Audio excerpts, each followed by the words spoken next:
আসসালামু আলাইকুম সুপ্রিয় শিক্ষার্থী বন্ধুরা, আশা করি সবাই ভালো আছো। নবোদ্যমে লেখাপড়া শুরু করেছো। নবম দশম শ্রেণীর বাংলা বিষয়ের আজকে আমি যে ক্লাসটি উপস্থাপন করব সেটি হলো শোভা গল্পের মূল ভাব। চলো শুরু করি আজকের ক্লাস।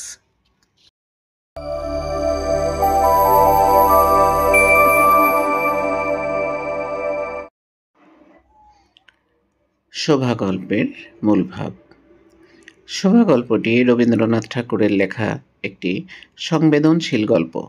এই গল্পের কেন্দ্রীয় চরিত্রের নাম শোভা, যে একজন মূক বা বোবা মেয়ে, যে কথা বলতে পারে না, কিন্তু তার হৃদয়ে গভীর অনুভূতি আর ভালোবাসা আছে।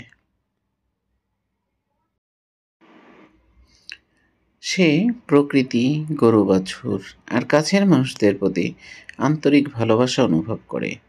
তার নীরবতা আর অসহায়ত্ব সমাজের মানুষেরা বোঝেনি। একজন প্রতিবন্ধীর প্রতি সমাজের সহানুভূতির অভাব এই গল্পে প্রকট হয়েছে। অন্যদিকে ভাষাহীন হলেও একজন মানুষের হৃদয়ে ভালোবাসা ও তীব্র অনুভূতি থাকে।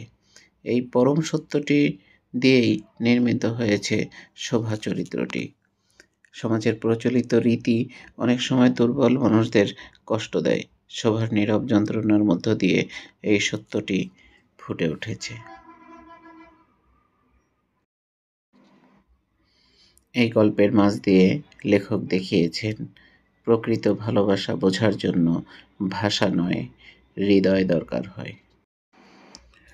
তো বন্ধুরা, এই ছিল হলো শোভা গল্পের মূল ভাব। প্রতিটা গল্পের মূল ভাব খুব ভালোভাবে আয়ত্ত করে রাখবে, তাহলে এই গল্প থেকে যে কোনো সৃজনশীল প্রশ্নই আসুক না কেন, তুমি চেষ্টা করলেই তার উত্তর করতে পারবে নিজের মতো করে। এই জন্য মূল ভাবগুলো ভালো করে পড়বে।